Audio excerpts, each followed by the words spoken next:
नमस्कार दोस्तों, हमारे YouTube चैनल पर एक बार फिर आपका स्वागत है। जैसा कि आप जानते हैं, वर्ग 3 चयन परीक्षा को लेकर लगातार आप लोग को क्लासेस मिल रही थी, लेकिन अचानक से तबीयत खराब होने के चलते मैं क्लासों को कंटिन्यू नहीं कर पाया। अभी भी मेरा गला खराब है, आवाज़ सही से नहीं निकल पा रही है, तो आप लोग अपने अपने मोबाइल की आवाज़ को थोड़ा सा तेज रखेंगे जिससे आपको सही तरीके से आवाज़ सुनाई दे। इसके पहले मैं आपको वर्ग 3 चयन परीक्षा को लेकर लगभग 40 क्लासेस सॉल्व करा चुका हूँ, तो उनको जाकर आप देख सकते हैं। वीडियो के डिस्क्रिप्शन में आपको प्लेलिस्ट का लिंक मिल जाएगा, एमपीटेट वर्ग 3 चयन परीक्षा 2025 के नाम से, और जो भी क्लासेस आपको सॉल्व कराई गई थी उनके इंपॉर्टेंट पीडीएफ भी आपको एप्लीकेशन पर शेयर कर दिए गए थे, तो एप्लीकेशन को भी आप लोग डाउनलोड कर सकते हैं।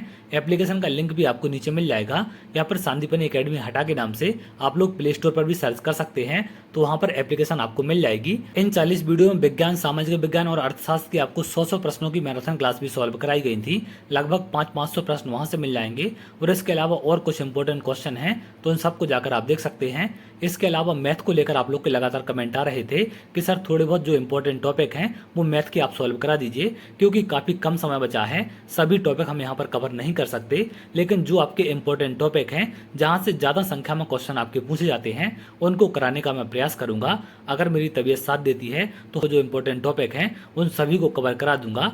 आज ऐसे ही एक इंपॉर्टेंट टॉपिक पर हम बात करेंगे जिससे पिछले वर्ग 3 के एग्जाम में लगातार बड़ी संख्या में क्वेश्चन पूछे जाते हैं और यहाँ पर अक्सर अभ्यर्थी गलत करके आते हैं। जैसा कि आप टॉपिक का नाम देख रहे हैं, द्विघात समीकरण, quadratic equation most important topic है। किसी भी परीक्षा को उठाकर आप देख लें, यहाँ से 100% आपके क्वेश्चन पूछे जाते हैं। यहाँ पर क्या क्या चीजें आपसे पूछी जाएंगी? सबसे पहला तो आपसे पूछा जाता है कि किसी इक्वेशन के आप रूट कैसे निकालेंगे, मूल कैसे निकालेंगे, मूल से आप इक्वेशन कैसे बनाएंगे। इसके अलावा जो सबसे इंपॉर्टेंट है आपका, मूलों की प्रकृति, रूट का नेचर क्या होगा, कब आपके वास्तविक होंगे, कब आपके काल्पनिक होंगे, कब आपके असमान होंगे, कब आपके समान होंगे। ऐसे कई सारे क्वेश्चन यहाँ पर आपके बनते हैं, तो आज के वीडियो में सारे डाउट आपके क्लियर हो जाएंगे और यहाँ पर याद रखने की कुछ भी आवश्यकता आपको नहीं है। यहाँ पर कई सारी चीजें अभ्यर्थी याद करके जाते हैं, तो कुछ भी याद करने की आपको आवश्यकता नहीं है। मैं बिल्कुल आसान तरीके से आपको सारी चीजें क्लियर करा दूंगा, तो आप लोग वीडियो को थोड़ा सा सीरियस होकर देखें जिससे सारी चीजें आपको क्लियर हो सकें और आसानी से आप क्वेश्चन सॉल्व कर पाएं। आज का वीडियो देखने से आपका इस टॉपिक का क्वेश्चन गलत नहीं होगा, इसकी गारंटी मैं ले सकता हूं, अगर आप थोड़ा सीरियस तरीके से देखकर उसे सही तरीके से अप्लाई करना सीख जाते हैं। तो चलिए हम बात करते हैं आज के द्विघात समीकरण के बारे में। तो द्विघात समीकरण आप सभी ने देखा होगा, इस प्रकार के फॉर्मेट में होता है ax² plus bx plus c बराबर 0, जिसके चर की अधिकतम घात आपकी क्या होनी चाहिए? 2 होनी चाहिए। अब यहाँ पर क्या क्या बेसिक चीजें आपसे पूछ सकते हैं, यहाँ पर पूछ सकते हैं कि x² का कोफिशिएंट क्या होगा, x² का गुणांक क्या होगा। तो x² का गुणांक क्या होता है? a होता है। x का गुणांक आपसे पूछ सकते हैं तो b होता है, इनको आप ध्यान रखेंगे। इसके हम रूट कैसे निकालते हैं, मूल कैसे निकालते हैं, इस तरीके से। यहाँ पर x की अधिकतम घात क्या है आपकी? 2 है, तो जितनी अधिकतम घात होती है उतने ही x के मान होती है, इसको आप ध्यान रखेंगे। जैसे यहाँ पर x की घात 2 है तो x के मान कितने होंगे? x के मान भी आपके, x की वैल्यू भी आपकी 2 होंगी, इस बात को आप ध्यान रखें। यहाँ पर x बराबर कितने का हो जाएगा? ये श्रीधराचार्य जी का फॉर्मूला आप सभी ने देखा होगा। अब यहाँ पर मूल आप अलग अलग तरीके से निकाल सकते हैं, गुणनखंड विधि से भी निकाल सकते हैं, श्रीधराचार्य जी के फॉर्मूले से भी निकाल सकते हैं। इस तरीके से अलग अलग तरीके से रूट निकल जाते हैं, लेकिन यहाँ पर हमें मूलों की प्रकृति के बारे में अगर बात करनी है तो हमें श्रीधराचार्य जी का फॉर्मूला आना चाहिए, -b plus minus under root के अंदर b² माइनस 4ac/2a। क्लियर है? अब यहाँ पर x के 2 मान हो जाते हैं, एक आपका प्लस वाला और एक आपका माइनस वाला। जैसे आगे अगर हम देखें, x के 2 मान होंगे आपके, एक आपका प्लस वाला होगा, तो यहाँ पर x को हम क्या क्या मान लेते हैं? एक को हम अल्फा, एक को बीटा, क्योंकि अधिकांश बुक में ये दोनों चीज़ें आपको मिलेंगी कि इसके जो रूट हैं, इसके जो मूल होते हैं, रूट्स क्या होते हैं आपके? अल्फा बीटा होते हैं, इनको मूल भी बोलते हैं और इनको शून्यक भी बोलते हैं। इन तीनों चीज़ों को आप ध्यान रखेंगे।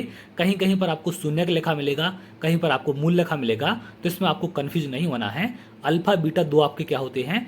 समीकरण के मूल होते हैं। तो यहाँ पर एक को हम अल्फा मान लेते हैं, अल्फा हमारा प्लस वाला हो गया, और एक को मान लेंगे हम यहाँ पर बीटा। क्लियर है? ये दोनों x के ही मान हैं, अल्फा भी आपका x का मान है और बीटा भी आपका x का मान है, तो यहाँ से x के 2 मान आपके निकल जाते हैं। अब अगर हम बात करें मूलों की प्रकृति के बारे में, क्योंकि आप मूल निकालना जानते हैं, मूल कैसे निकाले जाते हैं, मूल से इक्वेशन निकालना जानते हैं, लेकिन जो सबसे इंपॉर्टेंट है वो है मूलों की प्रकृति। मूल निकालना भी आगे हम सीखेंगे और मूल से इक्वेशन बनाना भी सीखेंगे, लेकिन उसके पहले हम बात करेंगे मूलों का नेचर क्या होता है। जो आपके रूट्स होते हैं, रूट्स का नेचर नेचर क्या होता है, किस प्रकार से बिहेव करते हैं।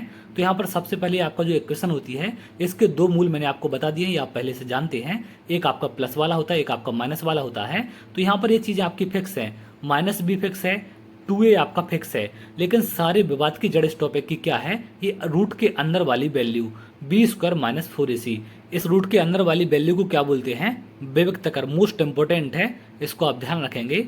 विविक्त कर इंग्लिश में डिस्क्रिमिनेंट बोलते डी शॉर्ट फॉर्म से इसको आपने देखा होगा लिखा हुआ।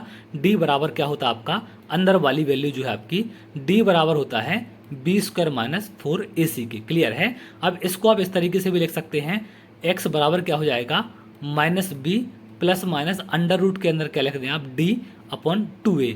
इस तरीके से भी आप इसे लिख सकते हैं। तो यहाँ पर मूलों की प्रकृति किस पर आपकी निर्भर करती है, विविक्त कर पर। कई बार क्वेश्चन में आपसे डायरेक्ट पूछ लेते हैं कि इस समीकरण का विविक्त कर क्या होगा या फिर डिस्क्रिमिनेंट क्या होगा, तो ये निकालना भी आपको आना चाहिए। डी का मान क्या होता है b² - 4ac। तो इसको आप कहाँ से निकाल सकते हैं, इससे कंपेरिजन करके। b क्या है यहाँ पर, x का कोफिशिएंट होता है, ये आपका b है तो b का मान यहाँ रख देना।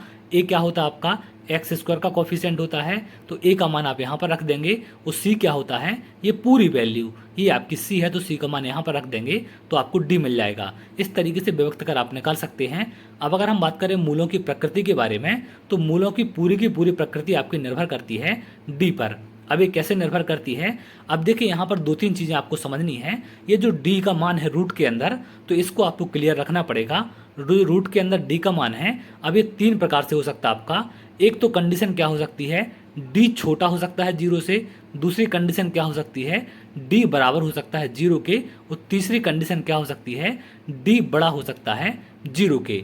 जैसे सबसे पहले अगर हम बात करें d छोटा है 0 से, 0 से छोटे होने का मतलब क्या होता है, ऋणात्मक। इसको आप ध्यान रखेंगे, ऋणात्मक है, नेगेटिव है। और यहाँ पर बराबर है 0 के, इसका मतलब क्या है, d का मान 0 है। और अगर बड़ा है इसका मतलब क्या है, ये धनात्मक है, आपका पॉजिटिव है। तो अब इन तीनों कंडीशन को एक एक करके हम समझते हैं। सबसे पहली वाली कंडीशन को अगर हम देखें कि अगर d हमारा छोटा है किससे, 0 से है, तो यहाँ पर मान कैसा हो जाएगा, मान होगा हमारा ऋणात्मक, नेगेटिव होगा। क्लियर है, नेगेटिव वैल्यू होगी। तो यहाँ पर अगर d नेगेटिव है तो क्या कंडीशन बनती है, रूट के अंदर अगर आपकी नेगेटिव वैल्यू है तो क्या होता है, अगर नेगेटिव वैल्यू होती है तो इसको हम क्या कहते हैं, नंबर सिस्टम में आपने पढ़े होंगे वास्तविक नंबर और काल्पनिक नंबर। तो अगर यहाँ पर पॉजिटिव है तो वास्तविक नंबर होते हैं, अगर यहाँ पर नेगेटिव है तो कैसे होते हैं, काल्पनिक होते हैं। इसको आप ध्यान रखें। तो रूट के अंदर नेगेटिव वैल्यू का मतलब क्या होता है, मान आपके कैसे हैं, काल्पनिक है, वास्तविक नहीं होंगे, इमेजिनरी होंगे। तो यहाँ पर आपके वास्तविक रूट नहीं होंगे, इमेजिनरी होंगे। लेकिन अगर ये ऋणात्मक होगा तो कोई ना कोई वैल्यू यहाँ पर d की जरूर होगी। तो प्लस माइनस से क्या हो जाएंगे, आपके दो अलग अलग मान मिलेंगे। तो यहाँ पर कितने मान मिलेंगे आपको, यहाँ पर असमान आपके दो मान होंगे। और कैसे होंगे ये, असमान और काल्पनिक, या फिर वास्तविक नहीं होंगे। वास्तविक नहीं होंगे भी अक्सर आपको लिखा मिलता है। तो पहली कंडीशन से आपको क्या क्लियर हो गया कि अगर d हमारा ऋणात्मक होगा या 0 से छोटा होगा तो अंदर नेगेटिव वैल्यू होगी। और नेगेटिव वैल्यू होगी इसका मतलब क्या है, रूट के अंदर नेगेटिव क्या होता है, हमारे काल्पनिक संख्याएं होती है, इमेजिनरी नंबर होते हैं। तो ये वास्तविक रूट नहीं होंगे, लेकिन दो रूट होंगे और दोनों असमान होंगे आपके। इसको आप ध्यान रखें। तो पहली कंडीशन यहाँ पर आपको क्लियर हो चुकी है। अब अगर हम बात करें सेकंड कंडीशन के बारे में, अगर हमारा d क्या है, 0 के बराबर है, तो सेकंड कंडीशन हमारी क्या बनेगी, सेकंड कंडीशन हमारी क्या है, d बराबर होगा, मोस्ट इंपॉर्टेंट है चीज़, d अगर हमारा 0 के बराबर है, इसका मतलब क्या हो जाएगा, यहाँ पर अगर आप 0 के बराबर इसको रख देंगे तो ये टर्म क्या हो जाएगी, हमारी पूरी की पूरी खत्म हो जाएगी। अब यहाँ पर x क्या बचेगा, अगर हमने d को 0 रख दिया तो यहाँ पर x क्या बचेगा हमारा, -b plus minus under root के अंदर क्या हो जाएगा आपका 0 बटे यहाँ पर है आपका 2a। तो यहाँ पर ये 0 हो जाएगा तो ये टर्म हमारी खत्म हो जाएगी। तो यहाँ पर x क्या मिल जाएगा, -b/2a। और x क्या है, अल्फा और बीटा का मान होता है। यानी कि दोनों मान ही आपके -b/2a होगा, क्योंकि ये टर्म जब आपकी खत्म हो जाती है तो यहाँ पर दोनों मान आपके क्या हो जाते हैं, समान हो जाते हैं। क्योंकि इसी से ये प्लस माइनस से वैल्यू आपकी चेंज होती है। अगर इसको आप 0 कर देंगे तो यहाँ पर -b/2a आपका अल्फा भी होगा और यही आपका बीटा हो जाएगा। क्लियर है। तो अगर d 0 के बराबर होता है तो इस कंडीशन में आपके जो मूल होते हैं, मूलों की प्रकृति या फिर रूट क्या होते हैं, जो आपके मूल होंगे क्या होंगे, समान हो जाते हैं। क्लियर है। यहाँ पर दो मूल होते हैं और दोनों मूल ही आपके क्या होते हैं, समान होती है। इसको आप ध्यान रखेंगे, मोस्ट इंपोर्टेंट है।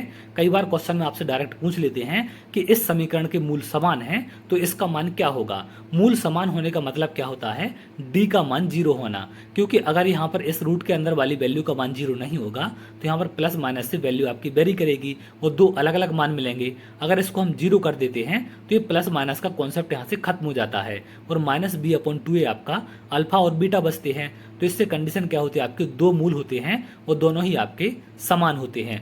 अब यहाँ पर दो कंडीशन आपको क्लियर हो चुकी हैं। अब तीसरी कंडीशन आपकी क्या बनती है, यहाँ पर डी का मान क्या हो, बड़ा होगा 0 से। अब डी का मान 0 से बड़ा होगा तो कैसे कंडीशन बनेगी, यहाँ पर x आपको क्या मिल जाएगा, -b प्लस माइनस यहाँ पर डी की पॉजिटिव वैल्यू मिलेगी अपॉन 2a। क्लियर है। अब यहाँ पर देखिए दो कंडीशन अलग अलग आपको ध्यान रखनी है। अब यहाँ पर क्या क्या कंडीशन बनेगी, पहले तो इसके हम मूल देखें, मूल क्या हो जाएंगे। तो इसके मूल कैसे होंगे, आपके मूल आपके असमान होंगे। असमान कैसे होंगे, अब देखिए एक आपका प्लस वाले के साथ रहेगा, एक आपका माइनस वाले के साथ, तो दोनों आपके अलग अलग मान हो जाएंगे। तो मूल आपके असमान होंगे। समान कब होते हैं, सिर्फ जब डी आपका 0 के बराबर होगा। तो -b/2a आपका अल्फा होता है और -b/2a आपका बीटा भी होगा। तो यहाँ पर अगर आपका डी पॉजिटिव रहेगा तो यहाँ पर एक बार धन के साथ आएगा, एक बार ऋण के साथ आएगा। तो आपके दो असमान मूल हो जाएंगे। और कैसे होंगे, दोनों आपके वास्तविक होंगे, रियल होंगे। क्लियर है, वास्तविक होंगे और असमान होंगे। इसको आप ध्यान रखेंगे, ये आपकी तीसरी कंडीशन है। लेकिन यहाँ पर इसमें थोड़ा सा और डीप तरीके से आपसे पूछ सकते हैं कि ये जो वास्तविक मूल हैं इसमें क्या ये परिमेय होंगे या फिर अपरिमेय होंगे। अब परिमेय और अपरिमेय का कॉन्सेप्ट आपको कैसे समझना है, यहाँ पर ये चीज़ तो क्लियर हो गई आपको कि इसके दोनों मूल आपके असमान और वास्तविक होंगे। अगर इतना आपसे पूछा जाता है कि किस कंडीशन में आपके रूट असमान और वास्तविक होते हैं, तो कब होते हैं, जब डी आपका 0 से बड़ा होगा। क्लियर है। समान कब होते हैं, जब डी आपका 0 के बराबर होगा। और काल्पनिक कब होते हैं या फिर वास्तविक कब नहीं होते हैं, जब आपका डी 0 से छोटा होता है। क्लियर है। अब यहाँ पर वास्तविक तो होंगे, लेकिन वास्तविक में अभी आपकी दो कंडीशन बनेंगी। एक आपके हो जाएंगे परिमेय और एक होते हैं आपके अपरिमेय। क्लियर है, अपरिमेय हो जाएंगे। तो यहाँ पर एक आपके होते हैं रेशनल नंबर और एक आपके होते हैं इर्रेशनल। इर्रेशनल और रेशनल आपको कैसे यहाँ पर क्लियर होंगे, यहाँ पर डी का मान अगर पूर्ण वर्ग है, डी का मान क्या है आपका, पूर्ण वर्ग, परफेक्ट स्क्वायर है।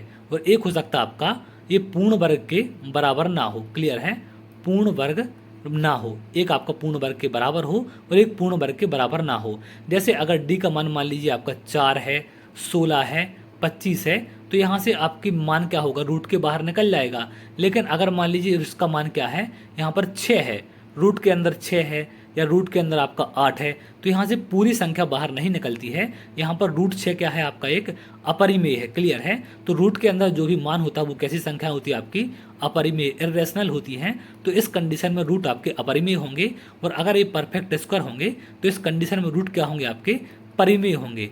इन दोनों कंडीशन को आप ध्यान रखेंगे। अगर थोड़ा सा डीप क्वेश्चन आपसे पूछ लेते हैं तो इसको भी आप बता पाएंगे कि कौन सी कंडीशन में आपके असमान और परिमेय रूट होंगे या फिर कौन सी कंडीशन में आपके असमान और अपरिमेय रूट होंगे। अगर आपसे सिर्फ असमान और वास्तविक पूछा गया है तो सिर्फ यहाँ पर आपकी कंडीशन क्लियर हो जाती है। लेकिन थोड़ा सा और डीप पूछ ले आपसे कि असमान और परिमेय कब होंगे, तो यहाँ पर आपको ध्यान रखना है कि जो आपका डी है इसका मान एक पूर्ण वर्ग होना चाहिए, तो हमारे ये परिमेय हो जाएंगे और असमान होंगे।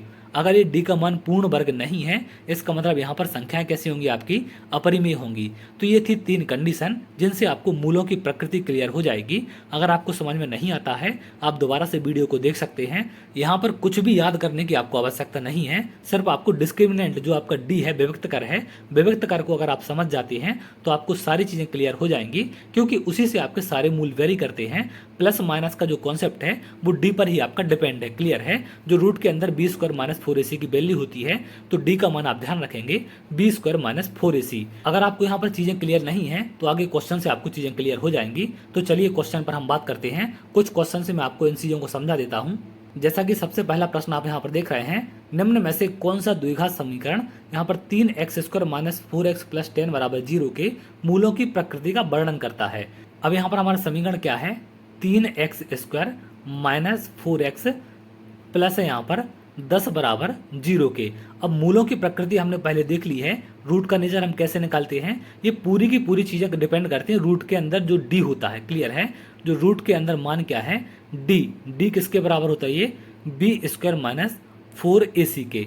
तो ये जो रूट के अंदर बी स्क्वायर माइनस 4ac है, इस पर ही सारे रूट हमारे डिपेंड है। अब इसका मान हम देख लेते हैं कि क्या ये 0 से बड़ा है, छोटा है या फिर बराबर है। तो यहाँ पर इसको हम कंपेरिजन किससे कर देंगे, हमारी जो स्टैंडर्ड इक्वेशन होती है ax square plus bx plus c बराबर 0 के। तो यहाँ पर a का मान हमें क्या मिल जाएगा, 3 है, क्योंकि ये क्या है एक्स स्क्वायर का कोफिशिएंट है। तो a का मान 3 है, b का मान कितना मिल जाएगा, विद साइन आपको लेना है, यहाँ पर ये प्लस का है लेकिन यहाँ माइनस का है, तो b का मान मिलेगा -4। और c ये पूरी वैल्यू होती है, तो c का मान कितना हो जाएगा 10। क्लियर है, c का मान हो गया यहाँ पर हमारा 10 है। अब इसकी वैल्यू हम इसमें पुट कर देंगे तो हमें d पता चल जाएगा। तो d क्या निकलेगा, बी स्क्वायर माइनस 4ac। इसमें आप इसकी वैल्यू रख दें, बी स्क्वायर कितना होगा, -4 का स्क्वायर कितना आ जाएगा, प्लस का 16, -4 है यहाँ पर, a का मान कितना है 3 है, इंटू 3, c का मान कितना है 10 है। तो यहाँ पर कितना आ जाएगा रूट के अंदर, ये रूट के अंदर आ जाएगा आपका 16, माइनस में कितना मिलेगा, 4 गुणित 3 12 गुणित 10 120। अब यहाँ पर आप देखें 16 में से 120 घटाना है, यानी कि रूट के अंदर कैसी वैल्यू आपकी आएगी, ऋणात्मक वैल्यू। तो रूट के अंदर ऋणात्मक वैल्यू होने का मतलब क्या होता है, संख्याएं आपकी कैसी हैं, काल्पनिक हैं, इमेजिनरी है, यहाँ पर आपकी वास्तविक रियल नहीं है। क्लियर है, तो हमारे रूट कैसे होंगे, यहाँ पर कोई भी रूट वास्तविक नहीं होगा। तो यहाँ पर आप देखें कोई वास्तविक मूल नहीं होगा, तो बी वाला यहाँ से आप आंसर कर सकते हैं। तो इस तरीके से आपको मूलों की प्रकृति चेक करनी है। क्लियर है, अगले प्रश्न पर आते हैं। अगला प्रश्न है, यहाँ पर एक क्वेश्चन आपको दी गई है, इसके मूलों की प्रकृति आपसे पूछी गई है। तो यहाँ पर भी हम क्या करेंगे, अंडर रूट के अंदर जो मान होता है बी स्क्वायर माइनस 4ac का, इसको हम चेक कर लेंगे क्या ये 0 के बराबर है, बड़ा है या फिर छोटा है। तो इससे क्लियर हो जाएंगी चीज़ें। अब इसको आप कंपेरिजन कर रहे हैं, ये a का मान है, ये b का मान है और ये c का मान -5 है। क्लियर है, बेस साइन आपको लेना है। b का मान यहाँ पर कितना है आपका 6 का स्क्वायर हो जाएगा, -4, a का मान कितना है 3 है और c का मान कितना है -5 है। ये आपकी रूट के अंदर रहेगी वैल्यू। 6 का स्क्वायर कितना होगा 36, ये माइनस माइनस क्या हो जाएगा आपका प्लस हो जाएगा, 4 गुणित 3 12 12 गुणित 5 60 हो जाएगा। इसको आप रूट लगा दें तो ये कितना हो जाएगा यहाँ पर 96। रूट के अंदर 96 है, इसका मतलब यहाँ पर आगे आपके प्लस माइनस होते हैं, -b plus minus upon 2a होता है, ये आपके अल्फा बीटा हैं। तो यहाँ पर आप देखेंगे कि आपके दो मूल निकलेंगे और दोनों मूल कैसे होंगे, आपके असमान होंगे, क्योंकि एक आपका प्लस वाले के साथ रहेगा, एक आपका माइनस वाले के साथ। तो रूट के अंदर यदि पॉजिटिव आपकी वैल्यू है तो इससे एक चीज़ क्लियर हो जाती है कि मूल आपके कैसे हैं, वास्तविक हैं, रियल हैं, वास्तविक। क्लियर है, तो यहाँ से एक चीज़ क्लियर आपकी वास्तविक है। अगर आपके यहाँ पर धनात्मक है तो एक आपका प्लस वाला, एक आपका माइनस वाला, तो वास्तविक होंगे और कैसे होंगे, असमान, क्योंकि यहाँ पर एक प्लस के साथ रहेगा, एक माइनस के साथ, तो दोनों का मान आपका चेंज हो जाएगा। प्लस में आपकी वैल्यू जुड़ जाएगी तो बी माइनस बी और प्लस होगा तो इससे अलग मान आएगा, माइनस बी माइनस ए वैल्यू होगी तो इससे अलग मान आएगा। तो यहाँ पर वास्तविक होंगे और कैसे होंगे, आपके असमान होंगे। यहाँ पर मूल देखें आप, मूल आपके कैसे होंगे, वास्तविक होंगे और आपके असमान होंगे। क्लियर है, 2 से अधिक मूल आपके नहीं होते हैं, क्योंकि यहाँ पर x की अधिकतम घात आपकी 2 है, तो इसके केवल 2 ही मूल होंगे आपके। तो यहाँ पर ये चीज़ क्लियर हो चुकी है। अगले प्रश्न पर आते हैं। अगला प्रश्न आप देखें, यदि द्विघात समीकरण एक्स स्क्वायर माइनस के एक्स प्लस 169 बराबर 0 के मूल समान है। तो यहाँ पर आपसे बोल दिया मूल समान है, तो मूल समान हमारे कौन सी कंडीशन में होती हैं, जब अल्फा और बीटा क्या हों, दोनों समान हों। तो यहाँ पर मूल कैसे निकलते हैं, -b plus minus under root b square minus 4ac upon 2a के। तो मूल समान होने के लिए हमें इसको खत्म करना पड़ेगा। क्लियर है, यानी कि ये बराबर होनी चाहिए किसके बराबर, 0 के। तो अंदर वाला जो मान है ये 0 के बराबर हो जाएगा, तो हमारी सारी चीज़ यहाँ पर सॉल्व हो जाएंगी, मूल समान हो जाएंगे, तो इससे हम के का मान बता सकते हैं। अब इसको आप स्टैंडर्ड इक्वेशन से कंपेरिजन कर दें, ax square plus bx plus c बराबर 0 से। क्लियर है, तो इससे आपको सारी चीज़ें क्लियर हो जाएंगी। a का मान क्या है, यहाँ पर आगे कुछ नहीं है तो 1 हो जाएगा, a का मान a है, b का मान माइनस के रहेगा और c का मान 169। तो यहाँ पर हमारे मूल समान कब होंगे, जब जो हमारा d है विभक्त का है ये बराबर हो जाएगा 0 के, 4ac बराबर होगा किसके, 0 के। तो b का मान कितना है यहाँ पर माइनस के का स्क्वायर क्या जाएगा, के स्क्वायर -4, a का मान कितना है यहाँ पर 1 है और c का मान कितना हमारा 169, ये बराबर होगा हमारा 0 के। तो यहाँ पर आप 4 का मल्टीप्लाई इसमें करें तो के स्क्वायर माइनस कितना मिल जाएगा, 4 का 9 मल्टीप्लाई करेंगे तो कितना आएगा, लास्ट में 6 आएगा, 24 3 27 7 आएगा, यहाँ पर 2 बचेगा, 4 का एक बार होगा 676 बराबर हो जाएगा 0 के। तो के स्क्वायर बराबर कितने का आएगा, 676 के। तो यहाँ से आगे सॉल्व करेंगे तो के बराबर किसके मिल जाएगा आपको, प्लस माइनस अंडर रूट 676। अब यहाँ पर प्लस माइनस, यहाँ पर √676 किसका होता है, 26 का। तो एक आपका मान डी का +26 मिलेगा, एक आपका -26 मिलेगा। तो इन दोनों कंडीशन में आपके क्या हो जाएंगे, मूल समान हो जाएंगे। क्लियर है। तो इस तरीके से इसे आप आसानी से निकाल सकते हैं। के का मान हमें क्या मिल गया, +-26। तो यहाँ पर आप देखें बी वाला ऑप्शन है। इस तरीके से आप इसे निकाल सकते हैं। आपको डायरेक्ट कंडीशन भी बोल देते हैं, आपको ऐसा भी बोल सकते हैं कि इसके मूल वास्तविक हैं और असमान है। तो वास्तविक और असमान कब होते हैं, वो कंडीशन आपको क्लियर होनी चाहिए, क्योंकि उसी से आप निकाल पाएंगे। जैसा कि अगला प्रश्न आप देख रहे हैं, यदि 3x² + 2kx + k = 0 का कोई वास्तविक हल नहीं है। कोई वास्तविक हल नहीं होने का मतलब क्या है, इसके हल कैसे हैं, काल्पनिक है। काल्पनिक या फिर इमेजिनरी। काल्पनिक कब होते हैं, जब रूट के अंदर कैसी वैल्यू हो, आपकी ऋणात्मक वैल्यू हो। तो यहाँ पर जो आपका b² - 4ac होगा, ये हमारा कैसा होना चाहिए, ऋणात्मक होना चाहिए, या फिर ये छोटा होना चाहिए किससे, 0 से। 0 से छोटा होगा तभी क्या होगा आपका, ये ऋणात्मक होगा। तो इसको आप देखें, इसके कंपेरिजन करें आप, यहाँ पर क्या हो जाएगा, ax² + bx + c से इसको आप कंपेरिजन करेंगे तो b का मान यहाँ पर क्या मिलेगा आपको, 2k, c का मान k है और a का मान आपका 3 है। तो b² कितना हो जाएगा, 2k का स्क्वायर -4, a का मान कितना है यहाँ पर 3 है और c का मान कितना है आपका k है। ये छोटा होना चाहिए किससे, 0 से, तभी आपका इसका कोई भी वास्तविक हल नहीं होगा। क्लियर है। अब यहाँ पर 2k का स्क्वायर कितना हो जाएगा, 4k² माइनस, यहाँ पर 4 × 3 12, 12k हो जाएगा, यहाँ पर माइनस का 12k, ये छोटा होगा 0k। अब यहाँ पर इसको आप इस तरफ ट्रांसफ़र कर दें तो क्या मिलेगा हमें, 4k² छोटा हो जाएगा आपका 12k। अब एक k से एक k आपका कैंसिल हो जाएगा, वो 4 से कैंसिल होगा आपका 3 बार। तो k छोटा होना चाहिए किससे, आपका 3 से। k अगर 3 से आपका छोटा होगा तो हमारे हल कैसे होंगे, काल्पनिक होंगे, या फिर कोई भी वास्तविक हल नहीं होगा। तो इस तरीके से आप निकाल सकते हैं। ये क्वेश्चन में देखें आप कहाँ पर वैल्यू है ऐसी, कि 3 से छोटा कहाँ पर है, इसमें आप देखें कि आपका 3 से छोटा होना चाहिए। तो ये सी वाला हमारा आंसर हो जाएगा। 0 से बड़ा होना चाहिए और 3 से आपका छोटा। तो यहाँ पर आपको सारी चीज़ें क्लियर हो चुकी हैं कि कैसे आपको इन कंडीशनों में क्वेश्चन को सॉल्व करना है। चलिए आगे बढ़ते हैं। अब अगर हम बात करें मूल ज्ञात करना, मूल हम कैसे ज्ञात करते हैं, तो जो आपको इक्वेशन दी जाती है, स्टैंडर्ड इक्वेशन होती है हमारी ax² + bx + c = 0। एक तो इसके हम बात करते हैं मूल की, एक निकलते आपके गुणनखंड विधि से, जिससे निकाल सकते हैं। दूसरा आप श्रीधराचार्य जी का जो फॉर्मूला है, श्रीधराचार्य जी का, इससे भी आप निकाल सकते हैं। क्लियर है। दोनों से यहाँ पर आपके मूल निकल जाते हैं। अब कैसे आपको निकालने हैं, जैसे इस प्रकार का एक समीकरण होता है, इसके मूल हम कैसे ज्ञात करते हैं, ये आप में से अधिकांश लोगों को सॉल्व करना आता होगा। यहाँ पर अगर -7 है और यहाँ पर 12 है, अब यहाँ पर हमें ऐसी संख्या लेनी पड़ती हैं कि इसको जोड़ने या फिर घटाने पर मान कितना होना चाहिए, -7, और यहाँ पर गुणा करने पर मान कितना होना चाहिए, 12। तो ऐसी कौन कौन सी संख्याएं हो सकती हैं, देखिए 7 और 12 बनाने के लिए आपको क्या करना पड़ेगा, जोड़ने घटाने पर 7 होना चाहिए। तो आपके मन में 3 और 4 संख्याएं आएंगी, जिनको गुणा करने पर 12 आएगा और जोड़ने घटाने पर आपका 7 आएगा। लेकिन यहाँ पर बात है माइनस की और यहाँ पर आपका प्लस का। तो यहाँ पर अगर हम बात करें माइनस का आना चाहिए जोड़ने घटाने पर, और गुणा करने पर आपका कैसा आना चाहिए, प्लस का। तो गुणा करने पर प्लस का कब आएगा, दो कंडीशन होती है गुणा करने पर प्लस आने की, या तो प्लस का मल्टीप्लाई प्लस से होना चाहिए या फिर माइनस का माइनस से। लेकिन यहाँ पर हमें जोड़ने घटाने पर माइनस लाना है, तो माइनस कब आएगा, या तो आपकी माइनस वाली संख्या बड़ी हो या फिर आपकी दोनों संख्या माइनस की हो। क्लियर है। तो यहाँ पर ज़्यादा बड़ी संख्या कोई भी नहीं है कि जिसमें से हम दूसरे को घटाएं तो हमें -7 मिले। तो यहाँ पर हमें दोनों को क्या करना पड़ेगा, एक को -3 लेना पड़ेगा, एक को -4। तो यहाँ से सारी चीज़ें आपकी आसान हो जाती हैं। अब इसको आप रख दें इसमें x², एक आप यहाँ पर -3x लिख दें, एक आप लिख दें यहाँ पर -4x। तो इसको सॉल्व करेंगे तो आपको वापस से -7x मिल जाएगा। क्लियर है। और +12 यहाँ पर एज इट इज रहेगा बराबर 0 के। अब पहले इन दोनों से आप क्या करेंगे, x कॉमन ले लें, तो यहाँ पर क्या बचेगा, x -3।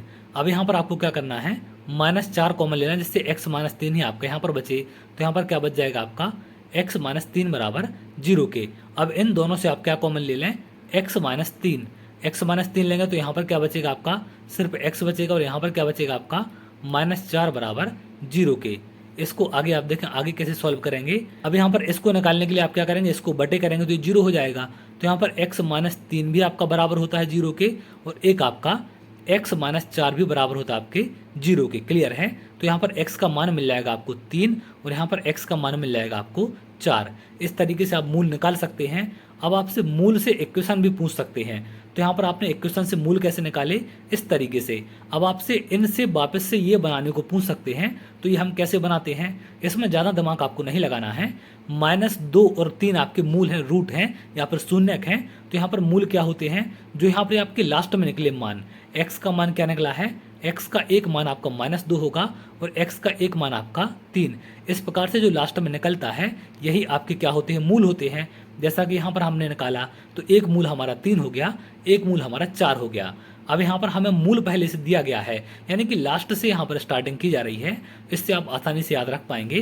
मूल से समीकरण बनाने के और भी तरीके होते हैं, लेकिन इससे काफ़ी आसानी से आप इसको कर पाएंगे। इसके पहले कंडीशन क्या रही होगी, देखिए इसके पहले कंडीशन क्या होती है, ये 3 इस तरफ होता है बराबर 0 के होते हैं। तो इसमें भी हम क्या करेंगे, इस -2 को इस तरफ कर देंगे, तो ये क्या हो जाएगा, x + 2 बराबर 0। और इसके पहले कंडीशन क्या होगी, 3 इधर रहा होगा, x - 3 बराबर 0 के। अब इसके पहले क्या कंडीशन रही होगी, ये दोनों आपके क्या होते हैं, ये दोनों चीज़ें आपकी किस में होती है, मल्टीप्लाई में होती हैं, क्लियर है। तो इसके पहले हम क्या कर देंगे, इन दोनों को मल्टीप्लाई में। यहाँ पर आपका x + 2 है और यहाँ पर आपका x - 3 बराबर 0 के। अब इन दोनों को आप गुणा कर दें तो ऊपर आप इक्वेशन तक पहुँच जाएंगे। पहले x का गुणा करें तो x² - 3x, अब +2 का करें तो यहाँ पर +2x और माइनस का 6 बराबर 0 के। अब इसको आगे सॉल्व करें तो x² ये -3x बड़ा है, +2x छोटा है, तो क्या बचेगा, -x, -6 बराबर 0। अभी देख लें आप इक्वेशन कहाँ पर है, x² -x -6 बी वाले ऑप्शन में आप देख सकते हैं। तो इस तरीके से इसे आप निकाल सकते हैं। अब यहाँ पर एक चीज़ आपको ध्यान रखनी है कि जो हमें मूल दिए जाते हैं, कि जैसे यहाँ पर बोला गया आपसे कि समीकरण के मूल क्या हैं, -2 हैं और 3 हैं। इन मूल का मतलब क्या होता है, अगर x का मान आप -2 रख देंगे तो ये 0 के बराबर हो जाएगी, क्लियर है। अगर आप 3 रख देंगे तो ये 0 के बराबर हो जाएगी। जैसे अगर हमने 3 रखा तो यहाँ पर x का स्क्वायर क्या हो जाएगा, 9, माइनस का यहाँ पर क्या होगा आपका 3 होगा और -6 पहले दिया गया है बराबर 0 के। तो 9 - 9 बराबर 0, यानी कि 0 बराबर 0। तो मूल का मतलब होता है कि अगर हम इसका मान इस इक्वेशन में रख दें तो ये 0 के बराबर हो जाएगी, क्लियर है। ये आगे आपको हेल्प करेगी। अब यहाँ पर आप मूल निकालना सीख गए, समीकरण से मूल कैसे निकालते हैं और मूल से आप समीकरण कैसे बनाते हैं। अब यहाँ पर 2 चीज़ें और आपसे पूछ लेते हैं। एक तो आपसे क्या पूछते हैं, मूलों का योग, मूलों का योग, क्लियर है, अल्फा प्लस बीटा, जो x के 2 मान होते हैं, अल्फा प्लस बीटा। और एक आपसे पूछते हैं मूलों का गुणनफल, क्लियर है। मूलों का गुणनफल क्या होता है आपका, अल्फा इंटू बीटा का। ये 2 चीज़ें यहाँ पर आपसे और पूछते हैं। अब इन्हें आप कैसे निकालेंगे, तो देखिए जो आपका स्टैंडर्ड इक्वेशन होता है उसके मूल कैसे निकलते हैं, -b + (√b² - 4ac/2a। तो यहाँ पर एक मूल होता है आपका प्लस वाला, एक होता है आपका माइनस वाला। तो इन दोनों मूलों को जो आपके अल्फा बीटा होते हैं x के मान, तो यहाँ पर अल्फा और बीटा इन दोनों को अगर आप जोड़ेंगे तो ये किसके बराबर आ जाता है, -b/a के, क्लियर है। आप चाहें तो इनको जोड़कर देख सकते हैं, तो आपको -b/a मिलेगा। और जब इन दोनों को अल्फा और बीटा को आप गुणा करेंगे तो यहाँ पर क्या मिलेगा आपको, c/a मिलेगा, क्लियर है। तो इसको भी आप ध्यान रखेंगे। अब कई बार आपको मूलों का योगफल और गुणनफल देकर भी समीकरण पूछ लेते हैं, जैसा यहाँ पर आपको मूल देकर समीकरण पूछे गए हैं। अगर आपको मूलों का योगफल और गुणनफल देकर समीकरण पूछे जाएं तो जो हमारा स्टैंडर्ड इक्वेशन होता है ax² + bx + c बराबर 0 के। तो देखिए इन दोनों को देने पर हमें कैसे निकालना है, यहाँ पर मूलों का योग तो पता है आपको -b/a है और यहाँ पर गुणनफल आपका c/a है। तो इनको दोनों साइड हम a से डिवाइड कर देंगे। तो दोनों तरफ अगर हम डिवाइड करेंगे किससे, a से, तो क्या मिलेगा, यहाँ पर a से डिवाइड होगा तो क्या मिल जाएगा, x² बचेगा, यहाँ पर प्लस हो जाएगा आपका b/a x और यहाँ पर क्या मिलेगा आपका c/a और यहाँ पर बराबर मिल जाएगा आपको 0/a क्या हो जाएगा, 0 के। अब यहाँ पर हमें मूलों का योगफल क्या है, b/a नहीं है, यहाँ पर है हमारा -b/a। तो इसको हम कैसे आसान बना लेंगे, इसको थोड़ा सा अगर हम ऊपर करें तो यहाँ पर आप देखें, यहाँ पर हमें क्या करना पड़ेगा, यहाँ पर लिख लें आप x², यहाँ पर ले लें आप -b/a लेना है अंदर आपको, -b/a x।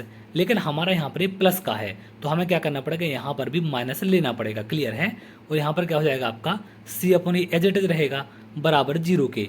तो इसको हम क्या लिख सकते हैं, यहाँ पर आगे आप देखें, यहाँ पर क्या लिख सकते हैं, इसको हम x² माइनस ये क्या है हमारा -b/ क्या है, मूलों का योग alpha plus beta into x। यहाँ पर क्या हो जाएगा, ये क्या है हमारा सी अपॉन ए मूलों का गुणनफल अल्फा इंटू बीटा बराबर 0।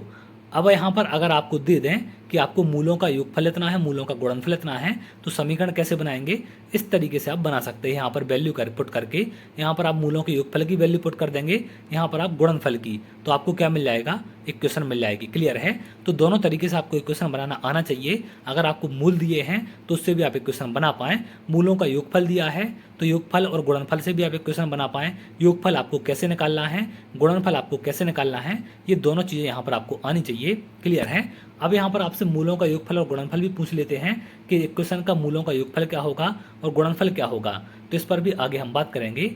अगला प्रश्न आप देखें, यहाँ पर हमसे पूछा गया जी 6y² माइनस 13y प्लस 6 बराबर 0 के है, तो समीकरण के मूलों का गुणनफल क्या होगा। तो अभी हमने देखा मूलों का योगफल क्या होता है, अल्फा प्लस बीटा किसके होता है बराबर, ये होता है हमारा माइनस बी अपॉन ए के, और अल्फा इंटू बीटा ये हमारा मूलों का गुणनफल है, ये बराबर होता है हमारा सी अपॉन ए के। तो इसको हम कंपेरिजन किससे कर देंगे, ax² प्लस bx प्लस सी बराबर 0 के। ये द्विघात समीकरण के स्टैंडर्ड इक्वेशन है। तो यहाँ पर a का मान कितना हो जाएगा, 6 के बराबर, ये y² का कोफिशिएंट है, तो यहाँ पर कितना मिलेगा हमें, यहाँ पर c का मान रखना है। c का मान यहाँ पर आप देखें, ये c की पूरी वैल्यू होती है, तो c का मान कितना है यहाँ पर 6 है, बटे में a का मान भी 6 है, तो हमें 1 मिल जाएगा। इस तरीके से आप निकाल सकते हैं। अगर आपसे योगफल पूछ ले, योगफल कैसे निकालेंगे, यहाँ पर b का मान कितना है, यहाँ पर -13 है, तो माइनस ऑलरेडी पहले से है, और यहाँ पर b का मान कितना है, -13 है, बटे a का मान कितना है 6 है, तो यहाँ पर 13/6 क्या मिल जाएगा, मूलों का हमें योगफल मिल जाएगा। अब इस तरीके से आप इसे निकाल सकते हैं। अगर आपसे इसके मूल पूछ लें तो आप श्रीधराचार्य जी के फॉर्मूले से भी निकाल सकते हैं, या फिर इसके गुणनखंड करके भी आप निकाल पाएंगे। तो इस तरीके से इसे आप निकाल सकते हैं। अगला प्रश्न है, यदि समीकरण x² माइनस 19x प्लस 88 बराबर 0 का एक मूल 8 है तो दूसरा मूल ज्ञात करें। अब देखिए, एक मूल आपको 8 दिया गया है, तो दूसरा मूल आप कैसे ज्ञात करेंगे, इसको आप सॉल्व करेंगे तो नॉर्मल तरीके से भी आप ज्ञात कर सकते हैं, लेकिन अगर आप थोड़ा सा कॉमन सेंस लगाएंगे तो काफ़ी कम समय में इसे आप सॉल्व कर पाएंगे। यहाँ पर जो ये लास्ट वाला होता है, क्या होता है हमारा मूलों का गुणनफल, अल्फा इंटू बीटा होता है। अभी मैंने आपको पहले यहाँ पर समझाया, जब हमने मूलों का योगफल से और गुणनफल से समीकरण बनाया था। एक मूल आपको 8 दिया गया है, तो 88 बनाने के लिए हमें दूसरा मूल कितना लेना पड़ेगा, 11। इस तरीके से भी आप आंसर कर सकते हैं, कोई समस्या नहीं है, काफ़ी आसान तरीका है आपका, और इससे आप भी इसको निकाल सकते हैं। इसमें काफ़ी कम समय लगेगा अगर आप कॉमन सेंस लगा पाते हैं, और ये कॉमन सेंस आप तभी लगा पाएंगे जब सारी चीज़ें आपको स्टेप बाय स्टेप क्लियर होंगी। आप इस वीडियो को 2 बार देखें, 3 बार देखें, लेकिन क्लियर चीज़ें आपको होनी चाहिए। आपको कुछ भी यहाँ पर याद करने की आवश्यकता नहीं है। अगला प्रश्न यहाँ पर आप देखें, द्विघात समीकरण x² minus 4x plus k बराबर 0 का एक मूल आपको दिया गया है, x बराबर 3 है, तो दूसरा मूल ज्ञात करें। अब देखिए, यहाँ पर k दिया गया है, अगर यहाँ पर कुछ वैल्यू होती तो डायरेक्ट हम यहाँ पर देख लेते, एक मूल 3 है तो इनका मल्टीप्लाई क्या होगा आपका, ये वाली संख्या, लेकिन यहाँ पर हमें k दिया है। अब k कितना भी यहाँ पर वेरी कर सकता है, तो यहाँ पर एक मूल x होने का मतलब क्या है कि अगर हम इसको इसमें पुट करें तो हमें 0 के बराबर मिल जाएगा। तो x का मान हम 3 पुट कर देंगे इसमें, तो क्या मिल जाएगा, 3 का square minus 4 into 3 plus k बराबर 0 के। तो यहाँ पर 3 का स्क्वायर कितना होगा, 9 माइनस 12 प्लस k बराबर 0 के। 9 माइनस 12 कितना आएगा, -3, -3 यहाँ जाके आपका क्या बनेगा, k बराबर प्लस का 3, k हमें +3 मिल गया। अब इक्वेशन हमारी क्या बन जाएगी, x² माइनस 4x यहाँ पर दिया गया है, और k मिल गया हमें 3 है, बराबर 0 के। अब यहाँ पर आप चीज़ें सॉल्व कर सकते हैं। यहाँ पर आप देखें, यहाँ पर एक मूल आपका 3 है, यानी कि ये वाली संख्या क्या होती है, गुणनफल होती है, अल्फा इंटू बीटा। एक मूल आपका 3 है, तो दूसरा मूल हमें क्या लेना पड़ेगा, यहाँ पर 1, तो इससे आपका एक प्लस का 3 आ जाएगा। क्लियर है, विद साइन यहाँ पर आप देखेंगे तो दूसरा मूल यहाँ से आपका निकल जाता है, क्या है आपका +1 होगा। इस तरीके से आप निकाल पाएंगे। इन दोनों को आप देखें, अल्फा प्लस बीटा का मान यहाँ पर आप रख के देख लें, तो अल्फा आपका 3 है, बीटा आपका क्या है 1 है, तो ये कितना हो जाएगा आपका 4, जो कि यहाँ पर आपको दिया गया है। ये माइनस का साइन पहले आता है, मैंने आपको पहले बताया था कि यहाँ पर अंदर हम क्या लेते हैं, -b/a का मान होता है आपका अल्फा प्लस बीटा, जो यहाँ पर आपको 4 मिला है, इसलिए आप यहाँ पर माइनस लेने के चलते हम एक माइनस और बाहर लेते हैं जिससे प्लस हो जाए। तो इस तरीके से इसे आप निकाल सकते हैं, इसको आप वेरीफाई कर सकते हैं। तो ये था आज का हमारा टॉपिक। उम्मीद करते हैं यहाँ पर आपको सारी चीज़ें क्लियर हो चुकी हैं। कैसे हम इक्वेशन बनाते हैं, इक्वेशन से मूल कैसे निकालते हैं, मूलों का योगफल गुणनफल कैसे निकालना है, योगफल गुणनफल से हमें समीकरण कैसे बनाना है, मूलों की प्रकृति क्या होती है, डी पर आपकी सारी चीज़ें डिपेंड होती हैं। डिस्क्रिमिनेंट होता है जो हमारा, डायरेक्ट आपसे विभक्त कर भी पूछ सकते हैं कि विभक्त कर का मान क्या होगा। डिस्क्रिमिनेंट से 3 कंडीशन बनती है आपकी, एक तो वो 0 से छोटा होगा, 0 के बराबर होगा, 0 से बड़ा होगा, वास्तविक काल्पनिक संख्याएं आपको पता होनी चाहिए, परिमेय अपरिमेय संख्याएं आपको पता होनी चाहिए। नंबर सिस्टम भी मैं आपको सॉल्व करा दूंगा, संख्याएं आपकी कैसे कैसे क्या क्या होती हैं, उससे आप आसानी से सारी चीज़ें और क्लियर कर पाएंगे। क्योंकि कई सारे टॉपिक में यहाँ से आपको कंडीशन रख देते हैं, कहीं आपको बोल देंगे परिमेय संख्या है, अपरिमेय संख्याएं हैं, इस तरीके से कंडीशन लगा देते हैं। तो संख्याओं के बारे में भी जानकारी आपको क्लियर होनी चाहिए। तो चलिए आगे जितना ही मुझे समय मिलेगा मैं आपको ज़्यादा से ज़्यादा वीडियो कराने की कोशिश करूंगा, जिससे आप लोग की तैयारी और बेहतर हो सके, आप लोग भी अपने स्तर पर तैयारी को बना कर रखें। तो चलिए आगे अगर आप ऐसी वीडियो चाहते हैं तो हमारे चैनल के साथ जुड़ सकते हैं, जिससे और भी इंपॉर्टेंट वीडियो आपको मिल सके।